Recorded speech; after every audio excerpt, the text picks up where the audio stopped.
She gets nothing. Dad cut her out of the will completely, my sister declared the moment I walked into the room. Around the table, our relatives exchanged smug glances, convinced I'd been erased from the family legacy. My son Eli squeezed my hand, calm and quiet. What they didn't know. 3 months ago, my father gave Eli something in secret, something that would turn their perfect inheritance upside down. I could feel their eyes on me the moment I stepped into the law office. Like vultures studying wounded prey, calculating how long before they could feast. My sister Karen sat at the head of the mahogany table, a position she claimed as her birthright long before our father was even cold in the ground. Her steel gray pantsuit matched her expression, sharp, unforgiving, meticulously crafted for this moment of triumph. They didn't even wait for the lawyer to speak, she announced, voice carrying across the room with practiced precision. She will get nothing. Dad hated her. The words landed like a physical blow. 8 years of estrangement condensed into one cruel sentence, delivered with the calm certainty of someone reading from a script they'd rehearsed for years. I tightened my grip on Ella's small hand. My 10-year-old son squeezed back, his warm fingers curling around mine. His eyes, so much like my father's it sometimes hurt to look at them, scanned the room with an unnerving calm that belied his age. My Uncle Rick let out a dry laugh from his corner throne, a half-chewed cigar dangling from his lips. Even her kid knows she's worthless, he muttered, nodding toward Eli like he wasn't even human. I guided Eli to the farthest empty chair, away from the pack of relatives who'd long since chosen sides in a war I never wanted to fight. The leather seat creaked beneath me, announcing my presence to a room that would have preferred I remain a ghost. Karen turned her head slowly, red lips curving into a smile devoid of warmth. You know this is pointless, right? Dad rewrote the will, cut you out completely, said you were dead to him. I didn't respond. Couldn't. The weight of 8 years pressed against my chest like a stone. Why had I come? Some foolish hope that death might have softened my father's heart, that he might have left me a word, a line, some small acknowledgement that I had once been his daughter. Instead, I found myself exactly where I'd been 8 years ago, surrounded by people who had buried me in their hearts long before they buried him. Just as I was gathering the fragments of my dignity to leave, the door opened. Mr. Connor, my father's lawyer for 30 years, entered with a thick leather portfolio tucked under his arm. His face betrayed nothing as he took his place at the table. The room fell silent, everyone straightening like soldiers at inspection. This was it. The formal confirmation of what Karen had already pronounced. I was nothing, would receive nothing, meant nothing, or so I thought. What no one in that room knew, not Karen with her victory smirk, not Rick with his contemptuous cigar chomping, not even me with my carefully contained grief, was that my son Eli had brought something with him, something that would unravel everything they thought they knew. You forgot the video he recorded, Eli said, his voice cutting through the room's tension like a silver bell. It had been 8 years since I'd walked away from my family, not by choice, but by necessity. Because sometimes survival means leaving behind the people who are supposed to love you most. My crime, in my father's eyes, was simple. I had chosen myself and my son over the life he had planned for me. When my marriage to David, the son of my father's business partner, the perfect match he had practically arranged, became a prison of quiet desperation and controlled cruelty, I left. Marriage isn't supposed to be easy, my father had said when I first came to him, bruises carefully hidden beneath long sleeves. The Thomases don't quit. We endure. But endurance has limits, and mine came the night David threw a glass that shattered inches from 2-year-old Ailey's head. I packed a single suitcase, took my son, and appeared on my father's doorstep, hoping for shelter until I could find my footing. He looked at me, at Eli clutching his stuffed rabbit, and closed the door without a word. Karen was there that night, watching from the window. She called the next day, voice dripping with false concern. Dad's just upset. Give him time. Meanwhile, you should go back to David. He called here looking for you, says it was all a misunderstanding. I hung up and never called back. Uncle Rick spread the word through the family. Julia had abandoned her husband, disgraced the family name. My cousins, aunts, uncles, people who had known me since birth, closed ranks. None of them asked why. None of them wanted to know. It was easier to believe I was selfish, unstable, ungrateful. So I built a new life, A small apartment, a job teaching art at a community center, and a peaceful home where Eli could grow without walking on eggshells. We didn't have much, but we had safety, laughter, and each other. I thought I'd made peace with my exile until the funeral invitation arrived 3 weeks ago. A formal black-bordered card with my name correctly spelled, proof it wasn't a clerical error. I stared at it for hours, the small acknowledgement of my existence after years of silence. "We should go," Eli had said, watching me from the doorway of our kitchen. "For closure." Closure. Such a grown-up word from a child who had never known his grandfather beyond photographs and fragments of stories I shared on good days. "There won't be closure, Eli," I'd said softly. "Just more hurt." He'd looked at me with those eyes, my father's eyes, wise beyond their years. Sometimes hurt is part of healing. Where did he get such wisdom? Not from me, certainly not from my family. Perhaps children who grow up watching their parents struggle develop a kind of emotional intelligence the rest of us spend lifetimes seeking. So we went to the funeral. We stood at the back of the church. I watched Karen deliver a eulogy full of carefully curated memories, portraying a father I barely recognized, warm, supportive, devoted. Uncle Rick placed a hand on her shoulder as she described how Charles Thomas had always put family first. I didn't cry. I had mourned my father years ago when he chose pride over love. After the service, I approached the casket alone. Eli waited respectfully at a distance, understanding instinctively that this moment needed privacy. "Goodbye, Dad," I whispered, placing my hand on the polished wood. "I wish things had been different." Karen spotted me as I turned to leave. Her eyes narrowed, calculating. "The will reading is Tuesday," she said, voice pitched low. 3 o'clock at Connor's office. A pause then, "Not that you want to bother." I should have recognized the trap in her invitation. The gleam in her eye should have warned me. But some small, foolish part of me wondered if perhaps my father had left me a message, some acknowledgement, maybe even an apology. So here we were, 3 days later, stepping into the final act of a play where everyone seemed to know their lines except me. Mr. Connor cleared his throat, drawing me back to the present. He adjusted his glasses, flipped open the portfolio, and began reading in the measured cadence of a man who had delivered both fortunes and devastation with equal professionalism for decades. I barely heard the initial legal preamble. My mind was spinning with questions about why I had come, about what Karen knew that made her so confident, about how I would explain to Eli on the drive home that his grandfather had erased us completely. To my daughter Karen, I leave the primary residence and all its contents. Karen's face remained impassive, but her fingers tapped once against the table, a small tell of satisfaction I recognized from childhood. Her husband Neil nodded slightly, like they were already planning renovations. To my brother Richard, the lake property and all remaining shares in the family business.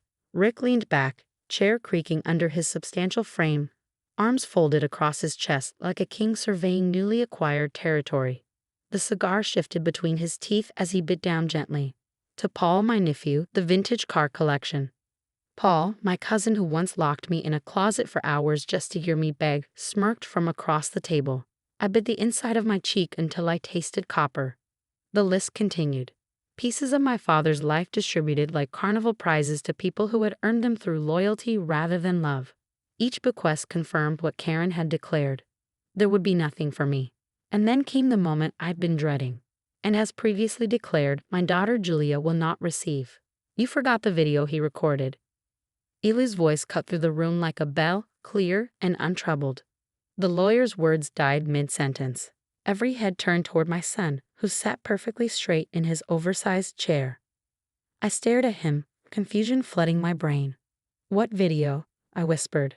But Eli wasn't looking at me. His attention was fixed on Mr. Connor, steady and certain. He reached into his backpack and pulled out a small white envelope, slightly crumpled but sealed tight. My name was written on the front in my father's unmistakable handwriting. Beneath it, "For the lawyer only if it gets ugly." I stared at the envelope in my son's hands like it was radioactive. The room had gone completely still. "Eli, where did you get that?" My voice barely carried. He looked up at me, expression soft but confident. "Grandpa gave it to me when we visited him. He told me to keep it safe." My heart stuttered. He gave it to you." Eli nodded. "The day we visited him, just me and him. You were at work." The memory clicked into place. 3 months ago, Eli had asked if he could go with our neighbor Mrs. Sandoval to drop off a painting at my father's house. She had called out of the blue, saying she had commissioned a landscape of the old family lake house and thought my father might want it. I'd hesitated, but Eli had been so eager. It was the first time I'd let him go without me. I had no idea they'd even spoken. Mr. Connor reached across the table. "May I?" he asked gently. Eli handed the envelope over without hesitation. The entire room leaned forward as Connor opened it, revealing a USB drive and a folded note in my father's handwriting. The lawyer's composure cracked just slightly as he read the note. He nodded slowly, then looked up at the expectant faces. "There is a video message from Charles Thomas, recorded before the final version of this will," he announced. It was sealed with instructions to be played only if this situation became contentious. Karen scoffed, her perfect mask slipping. "This is ridiculous. He didn't say anything about a video." "We don't know what's on that thing," Rick interjected, voice harder now. "Could be fake." Connor raised a hand. "It's timestamp authenticated. I recognize the handwriting and signature. Per his instructions, I'm legally bound to play it." He plugged the USB into his laptop. The screen flickered to life, revealing a black frame with a single word: "Play." The air in the room changed. No one spoke. No one moved. I gripped the arms of my chair, knuckles white. Connor hit the spacebar. The screen went black for half a second, then flickered, and suddenly there he was, my father. Older, thinner, sitting at his desk wearing the navy sweater I'd sent him for his last birthday, the one I never knew if he'd worn or thrown away. His hands were folded, his expression not cold, just tired. He looked straight into the camera and began to speak. "Hi, Julia." I didn't breathe. "If you're watching this, I'm gone, and I'm guessing things didn't go well at the reading." His hands were clasped in front of him, fingers twitching slightly, a nervous habit I had inherited. "I didn't expect peace between you and the family. I know what they think of you. Hell, I know what I said about you." He looked down, swallowed hard. And I was wrong. My breath caught in my throat. My nails dug into the armrest. I believed what Karen told me. I believed Rick. I believed that you left because you didn't care. I didn't ask questions. I didn't listen to you, not once. You tried, and I shut the door in your face. On you and Eli. Karen shifted sharply in her chair. I didn't look at her. I couldn't. I thought being strong meant being proud. That if you walked away, it was betrayal. But strength, his voice cracked, just barely, strength is showing up. It's protecting your child, and you did that. You did what I couldn't. His eyes glistened. My vision blurred. I met Eli one day when he stopped by, just the two of us. That kid. A ghost of a smile touched his lips. He didn't say much. But when I asked him about you, he just said, "My mom is the safest place in the world." My hand flew to my mouth, a sob threatening to break free. "I lost you, Julia. I see that now.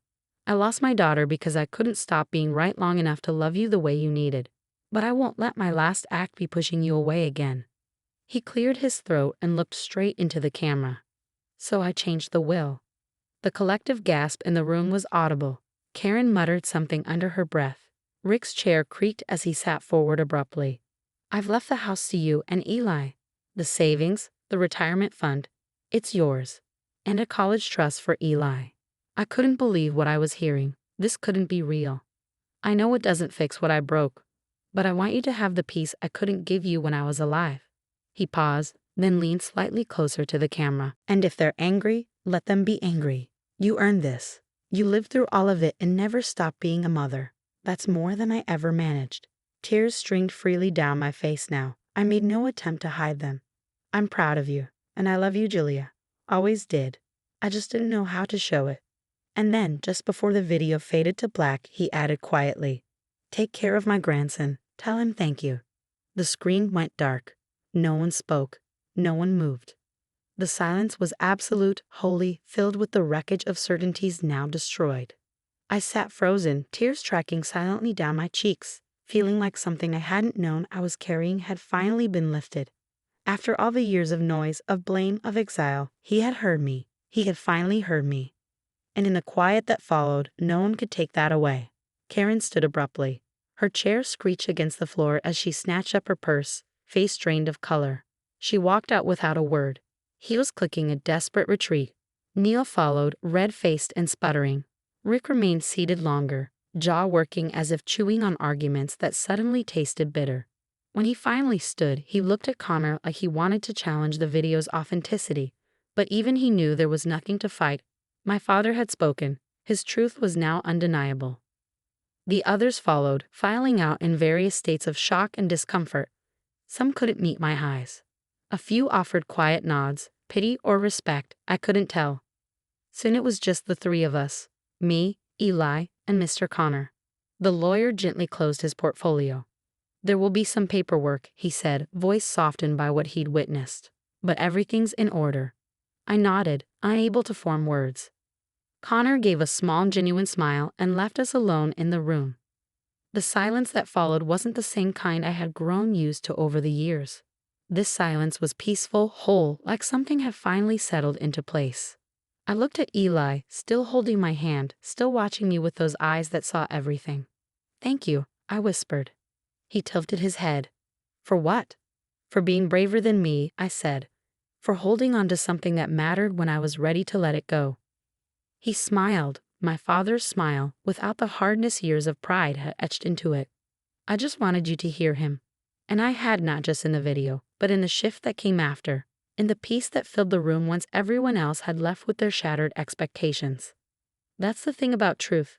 It doesn't always come when you want it or how you expect it. Sometimes it arrives in the hands of a 10-year-old boy wise enough to know that healing requires honesty and love requires courage. I didn't walk out of that room broken. I walked out holding my son's hand, with my father's words echoing in my heart. I walked out whole, carrying not just an inheritance of property and money, but the far more valuable legacy of knowing that in the end, truth had found its voice. And sometimes that's enough.